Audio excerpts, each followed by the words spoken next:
Welcome to the Brian Buffini Show, where we explore the mindsets, motivation, and methodologies of success. Here's your coach, Brian Buffini.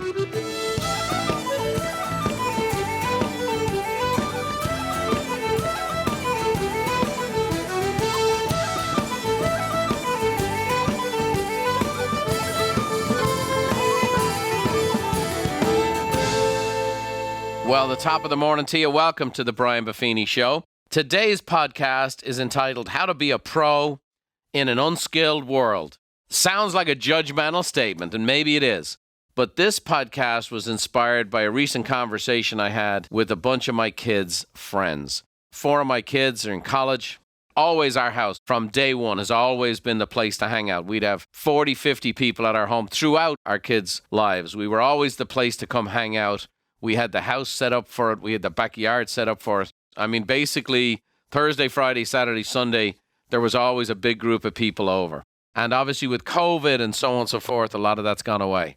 But a lot of young folks, as I experience them, are struggling. They've been struggling with the pandemic, been struggling with the ability to connect and interact. So what we've started doing is we have a big fire pit in the backyard. We're able to do the social distancing. We kind of have the snacks and whatever else outside. And we have little smaller groups than we used to have. But we've been having groups of maybe 6 or 7 kids over, just sitting down having the chat, having the conversation. One topic that keeps coming up over and over again, a lot of the kids, they listen to the podcast or they read a lot of the books I give out. But they're all talking to me about what's the way forward, what should they be doing. A lot of them are rethinking college and the purpose of college and what they're getting out of college for the money they're paying. What about work and all these kinds of things. But a lot of them are asking questions like how to succeed, how they ever afford a house, all these kinds of things. And I've been saying a statement over and over and over again to these young people that I want to bring to you today.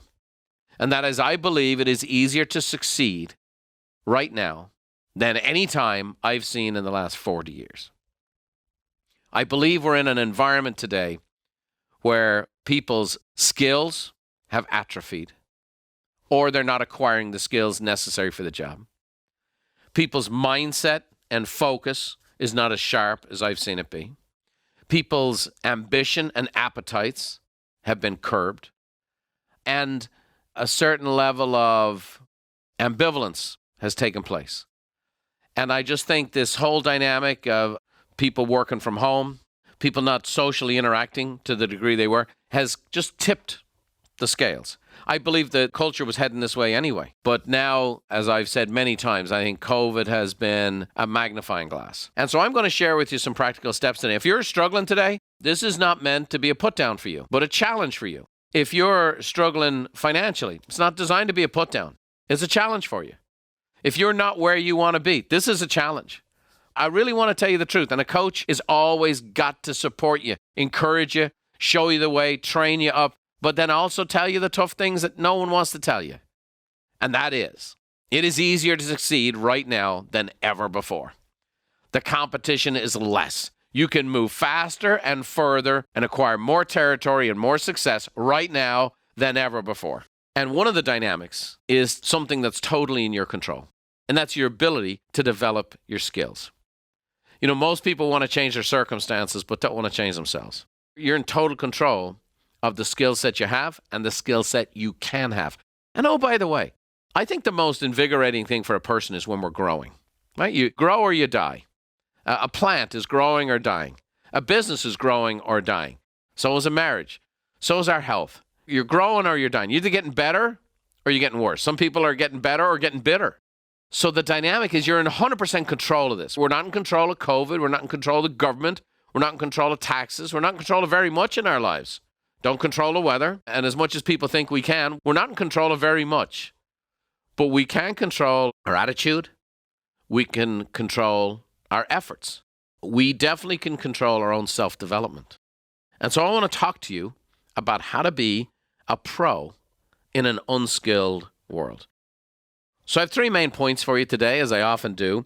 This is specifically directed in many ways towards business people and folks who are working, but I would say a lot of the application here can work in every area of your life, okay? We're going to talk about how to connect with your clients. We're going to talk about how to serve your clients and how to hone your skills. We're talking about being a pro, which is in our professional lives. So how do you connect with your clients? Well, first, you got to be emotionally intelligent. And that's where I'd start. Be emotionally intelligent. You know, at home, we use a great phrase called cop on. Cop on. It's like a common sense. Common sense is not common to practice anymore. I'm going to talk to you about listening. Listening like a pro. You know, everybody's in the broadcast business today. Everybody's an influencer today. Everybody is using video today. Everybody's using social media. And I say everybody, a lot of people are. Everybody's talking. Everybody's broadcasting, but very few people are listening. How do you listen like a pro? And then ultimately, I'm going to talk about where the rubber meets the road, which is that action speaks louder than words. You want to be a pro, you got to take action. You want to be competitive and succeed, you got to take action. And so be emotionally intelligent, listen like a pro, and how actions speak louder than words. So let's dive right in. Being emotionally intelligent, that whole dynamic of cop on. You can be born with a certain amount of emotional intelligence, but here's the great news. You can develop it. You can develop your emotional intelligence. That's why I'm talking to you today about how to be a pro in an unskilled world. Gifts are given, skills are acquired and honed. Like, for example, I was not born good with money, but I've become very, very, very skilled with money. It wasn't a natural bent for me, but because of the pain of not being good with money that I encountered and that I inflicted my family with, it's become a real strength because I've become very skilled with it.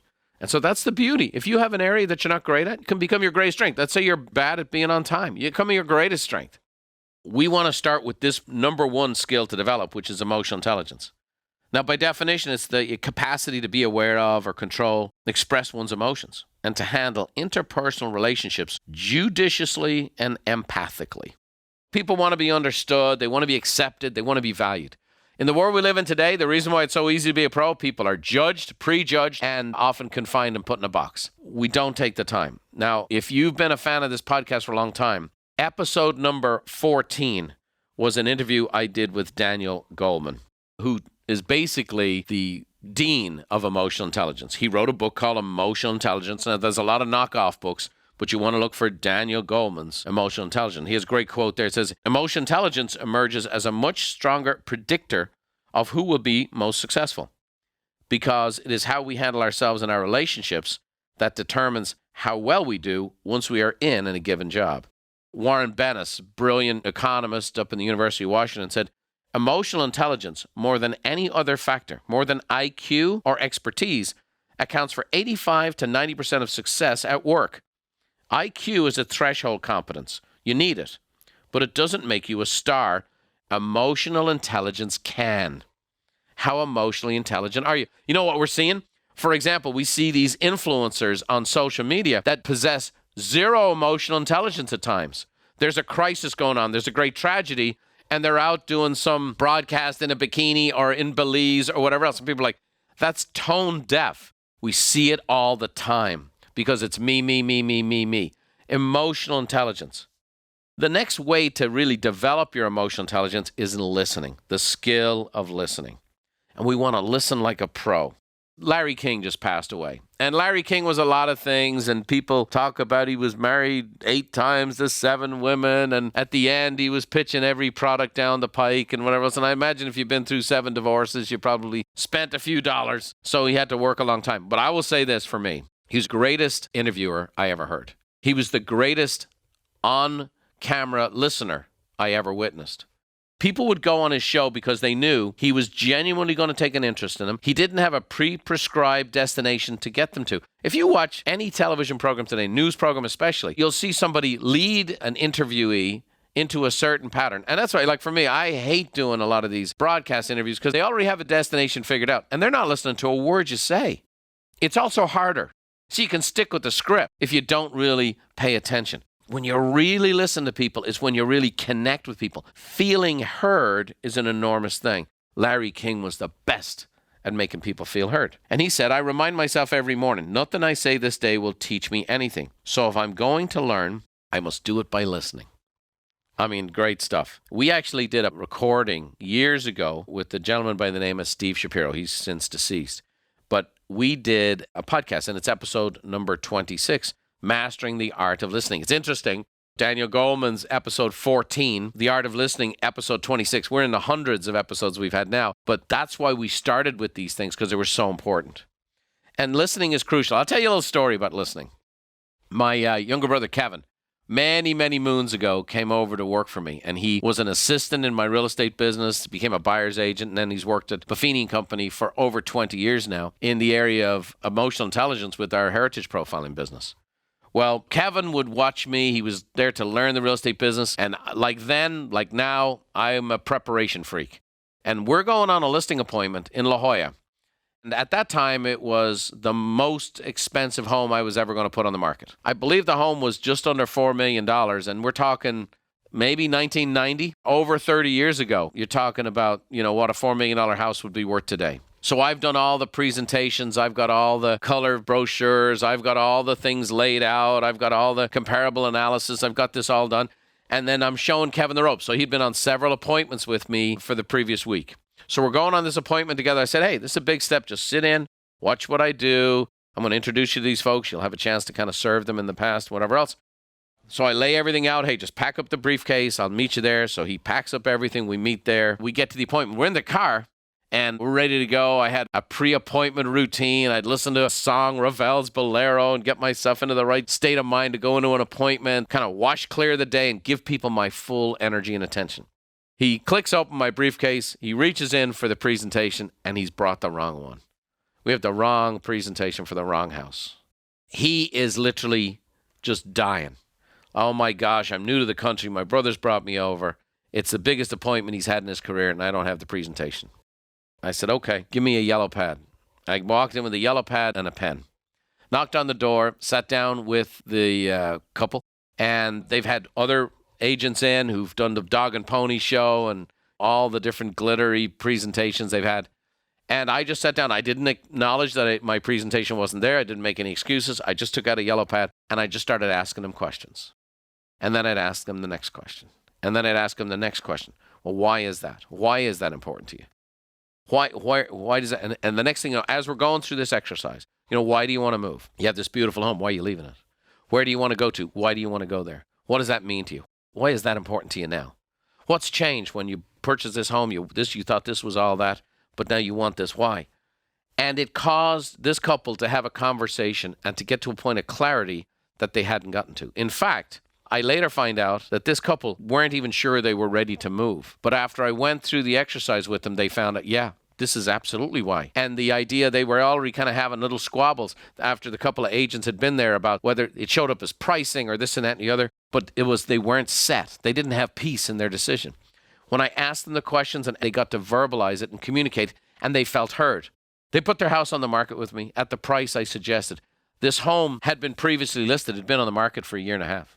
Very expensive home, but it was improperly priced. And the reason means people weren't set. We sold this extremely expensive home in a matter of weeks in a market that wasn't that hot. We helped them find their next home in a matter of weeks.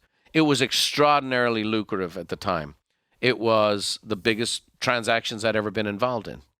And I never showed them a presentation. What I showed them was listening, and listening like a pro. Ask the open-ended question and then ask the next question. Find out what the motivations really are. And sometimes they'll be subtle. Sometimes people will say something like they're blowing something off. I'd say, hey, great. Look, I love the ocean, but hey, I'll move here. Tell me why you love the ocean. What does the ocean mean to you? Why would it be important for you to live on the ocean? Yada, yada. Next thing you know, this gal's talking about having walks with her dad, and she grew up in Maine and walking on the beach together with her dad, and her dad died when she was young, and she wanted that feeling again. Or she's willing to submit to that because her husband wanted horse property, and her husband had never heard this from her. What ended up happening is they ended up buying a beach house from me and then up buying a horse property a year later where they kept their horses. And so tremendous financial transactions, but even more so than that, I made some friends. I didn't have my fancy-dancy presentation to hide behind.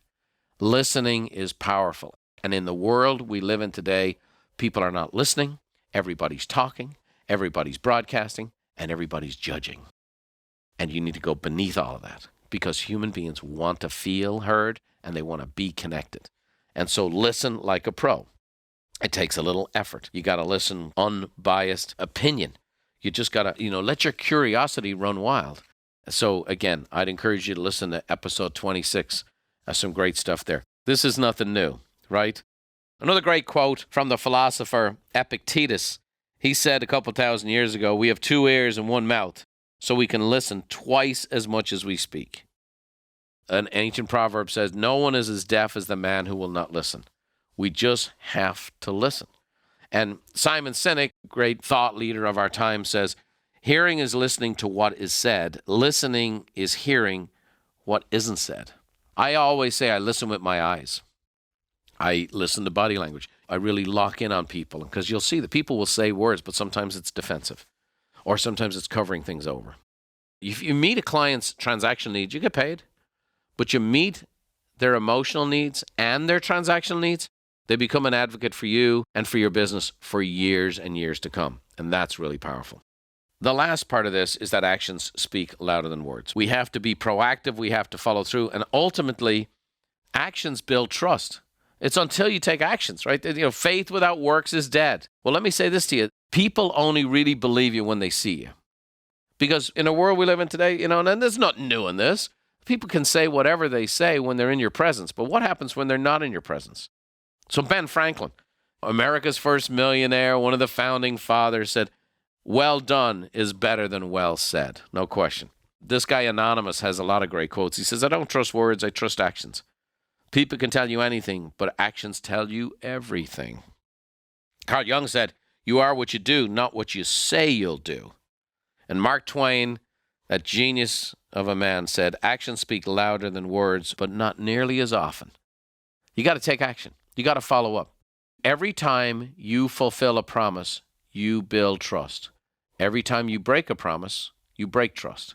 This is the same at home. This is the same in your relationships. Actions are very powerful. Members of my family who definitely their love language is words of affirmation.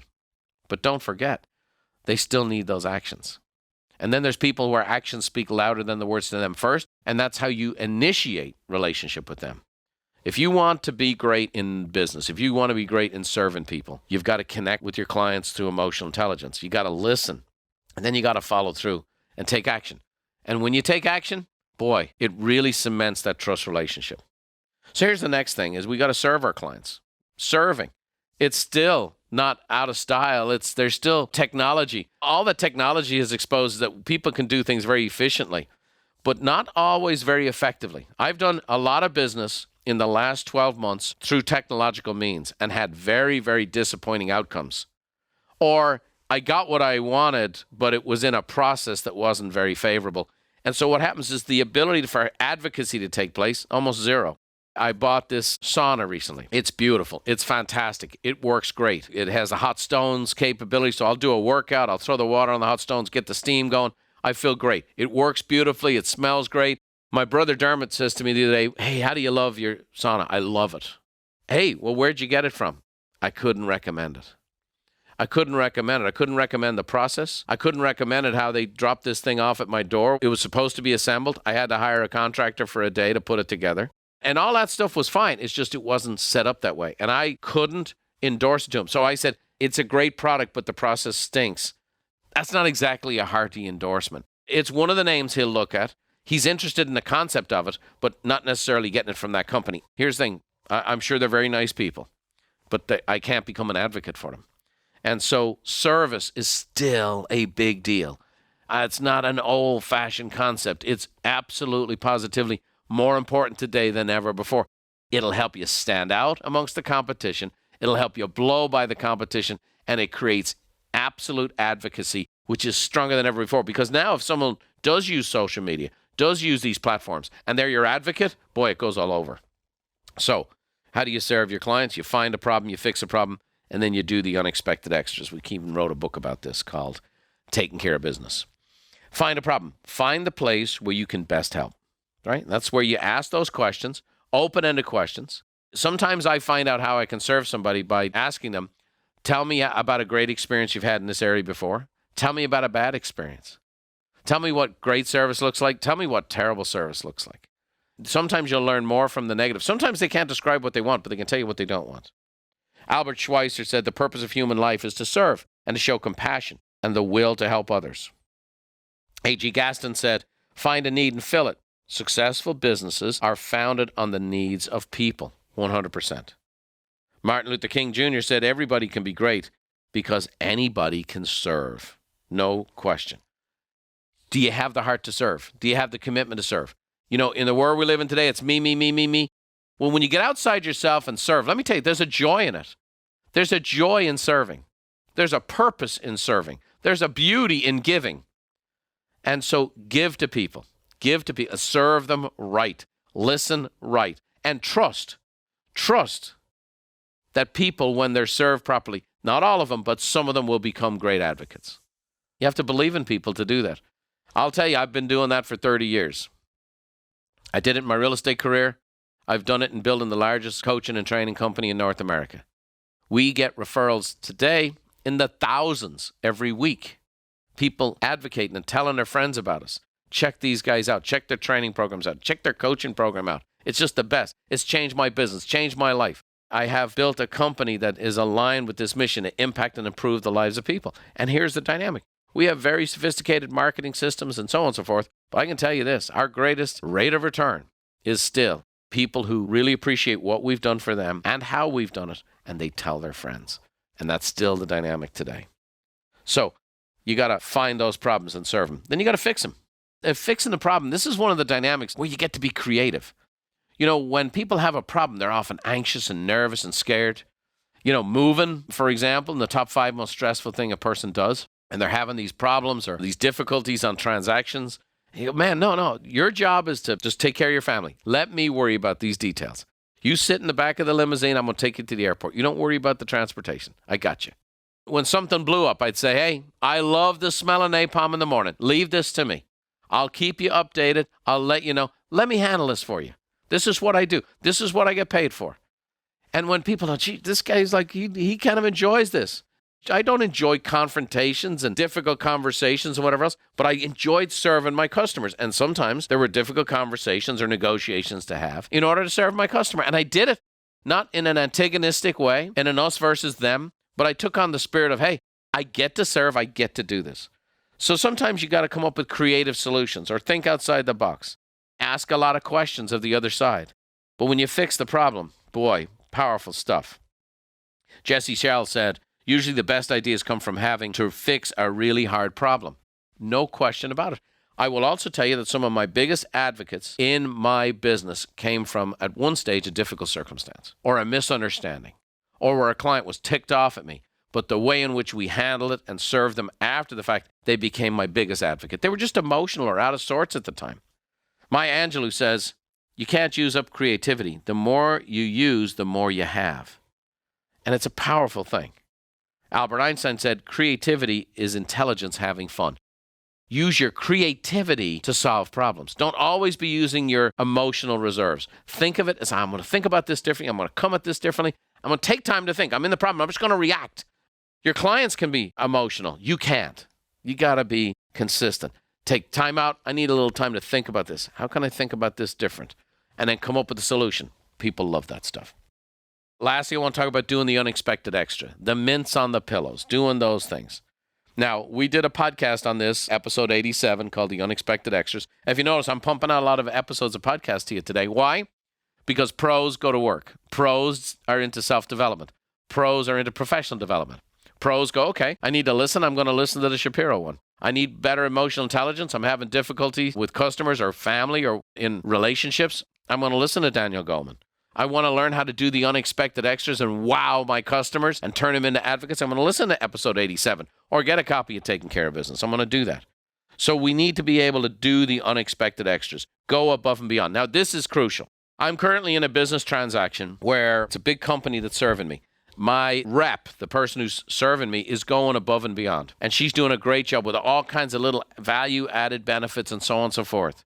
And she's really trying hard and she's working hard. The problem is her company's doing a crap job at the basic stuff I've asked them to do. And I keep finding gaps and omissions, and I'm having to do the work myself. Here's the thing. There's no point in delivering the unexpected extras if you don't do what's expected first. Don't do the wow before you do the nice to have, okay? You can't wow somebody if you're not doing the basic things they're expecting. Got to make sure you don't go the extra mile before you go the first mile. You got to go the first mile. It's what your customers expect. Then when you go the extra mile, now they've got the confidence and trust in you, and now they're going to become advocates. So make sure you don't get all caught up in the unexpected extras, but what do you actually need? What's the service you're providing? What's the most fundamental thing they need first? What's the first mile? Then go the extra mile. Sam Walton. Okay, his legacy, in the top 10 richest Americans, 4 of them's last name is Walton. Long after the man's passed. And he goes, exceed your customers' expectations. If you do, they'll come back over and over. Give them what they want and a little more. Powerful stuff. Jimmy Johnson said the difference between ordinary and extraordinary is that little extra. That little extra. He's an 8-time champion. Just that little extra. Go the extra mile. It's never crowded. It isn't. Remember, do the first mile first. Do what's expected. Build a trust. Then go the extra mile. You'll be rocking and rolling. So we found a problem, fix the problem, do the unexpected extra. That's how you serve. Lastly, in the last few minutes I have with you today, is I'm going to challenge you to hone your skills, to become skilled. You can become as skilled as you want to be. You can become as skilled as you choose to be. You can become as skilled as you work at it. Skills are not a divine right. They have to be developed. You have to hone your skills. Honing is the term that would be used by an old blacksmith. You hone the blade. And it's that scraping sound. Sparks fly when you're honing a blade. You're getting some of the rough edges off. You're getting it smooth. Let me tell you this. When you're truly developing, when you're growing, it's not easy. I'll give you an example right now. It's kind of a silly example, but I used to play golf at a pretty high level.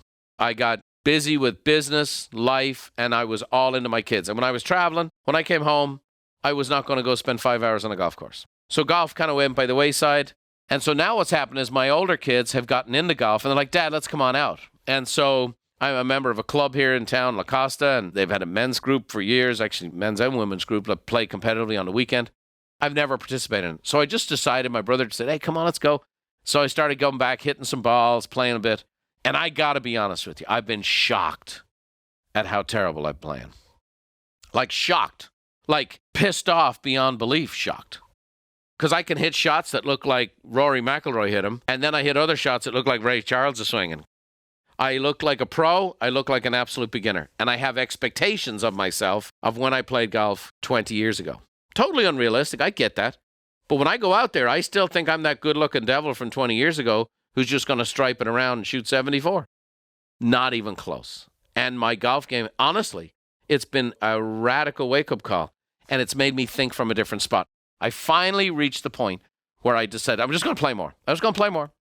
I was going to play more. So I've played more. And I'm getting worse. I'm getting much worse. And I'm either going to start drinking or give it up. Or is there a third option? And the third option is what I'm choosing to do, which is I'm choosing to start over. I just signed up for some coaching. What? I just signed up for some training. A golf professional is putting me on video, giving me feedback, and actually showing me exactly what I'm doing as opposed to the image I have in myself as a 25-year-old strapping young Brian Buffini. And that guy's gone, by the way. So the guy that I am today, what am I doing? I'm working out with my trainer so I can play more golf, so I can be more flexible. And I'm going to do the work. Now, I'm going to tell you, this is already arduous. And it's already done. My very first lesson, I was like, oh my gosh. And I'm looking at the video myself, and that is not the image I had of myself making a move on the ball. I have ingrained the bad habits and the bad swing. Now I got to start over. And it's going to take a while. And I'm going to get worse before I get better. In fact, that's already happening. Now, at least I had an idea where the ball was going. Now I have no clue. It can go left or it can go right. I have no clue. The sparks are flying. The honing is taking place. You have to want the progress, and you have to be willing to do it in order to progress. Now, golf is an optional thing for me. I just choose that. It's what I want to do. I want to play golf. I grew up a golfer. My dad had us all play golf. I play golf with my brother Dermot and my brother Kevin.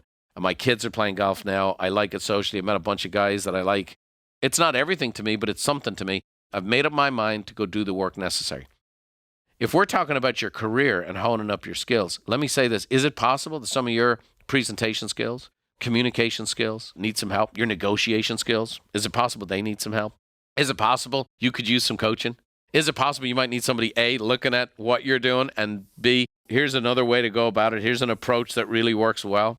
It's the same deal. The pro I met with, he took a look at my swing, and then he took my swing and put it side by side in a video of a couple of professional players. And he goes, now here's guys, similar body style to you and whatever else, and here's how they swing it. And so now he's showing me the way forward. And so I just think as a pro, in the business world that I'm looking at today, the negotiation skills and presentation skills are terrible.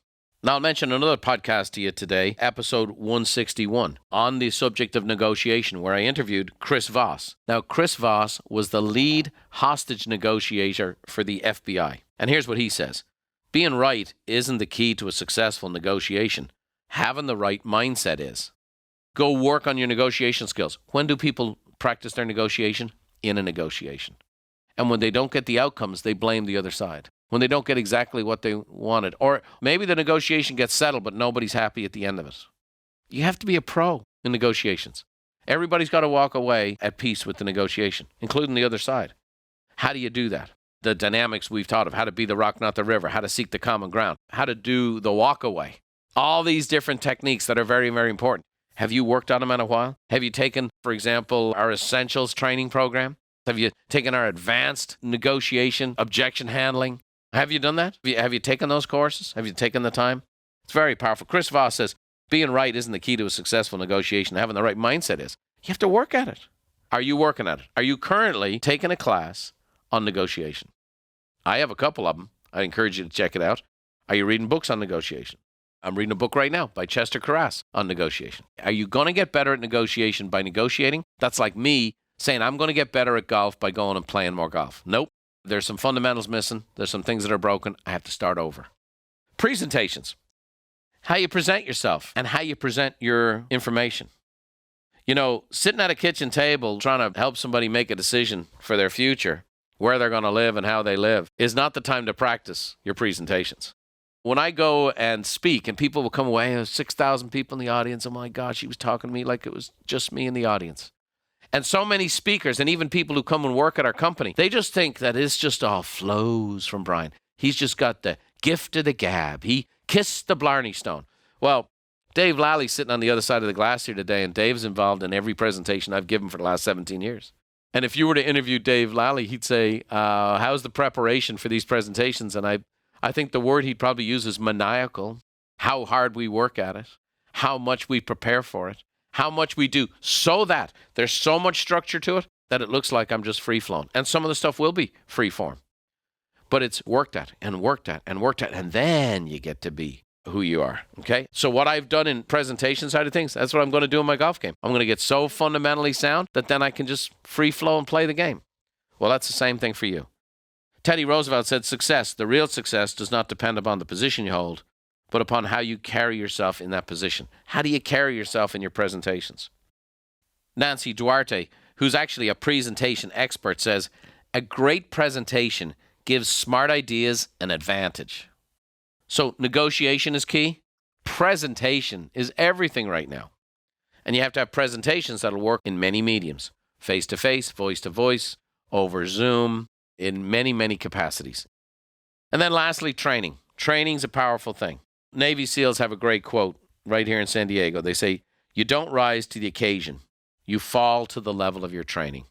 That's the fact. Because when the pressure is applied, you don't rise to the occasion. You fall to the level of what you can count on. One of my first speaking engagements, I got to be back in the green room with the late, great General Norman Schwarzkopf. And if you remember, the very first Gulf War in 1991, the American military was facing off against the fourth largest military in the world, the Republican Guard for the Iraqis. They had supported them for years, so America had given all of America's best technology, tanks and weaponry, to this huge army. So they were supposed to be these super soldiers with all this technology, and we were going up against them on their turf. That war was over in 6 days. And I'm backstage with Norman Schwarzkopf. I was a young speaker. He's this legendary icon. He's getting ready to go out, and we're just chatting and so on and so forth. And I just had to ask him, because I was just so fascinated by the military, living in a military town. I said, how did that happen? How did that happen? He had two things. One was a logistical thing, which is, he said, we won that war with the quartermaster. Our supply chain was better than everybody else. But he said, at the end of the day, it was one thing. He said, we were better trained. He said, the Iraqis had our equipment. We knew how to use it. The Iraqis had our tank. We knew how to optimize them. He said, our people were better trained. The more you sweat in peacetime, the less you bleed in war. And that's the key. That's the key of a pro. The pro is practicing, working on their skills in peacetime, before the negotiation, before the presentation, before the confrontation with emotional intelligence. Before the problem happens, the pro is practicing. The pro is not checked out on Netflix. The pro is not checked out on the news. The pro is not checked out into sports. The pro is not checked out. The pro is tuned in.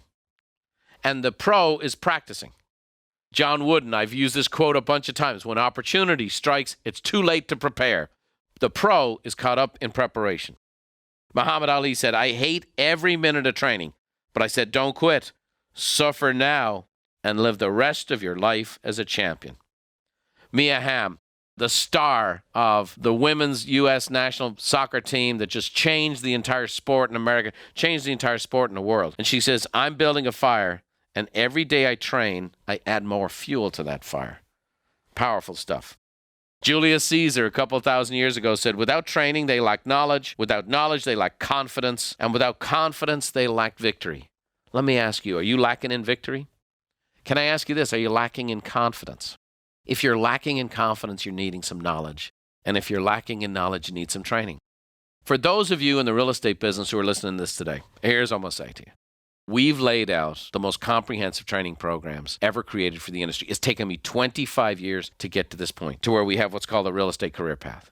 If you're new to the business or just restarting the business, or you're making less than $100,000 a year at this time, we have a program for you called 100 Days to Greatness. And it's designed for you to execute, to show by show. I show you exactly what to do and how to do it and the way to do it, and I take you on the appointments with me.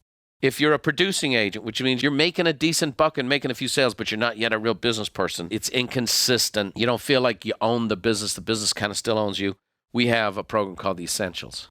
And if you're a pro and you really want to get to the point where you're really building up that business and making it consistent and building out your brand, a brand new program for advanced agents called the Professional Agents, called the Advanced Program. So we have 100 Days to Greatness, Essentials, Advanced, and then ultimately on to Industry Leader and building out your legacy. Because here's the deal that you need to know.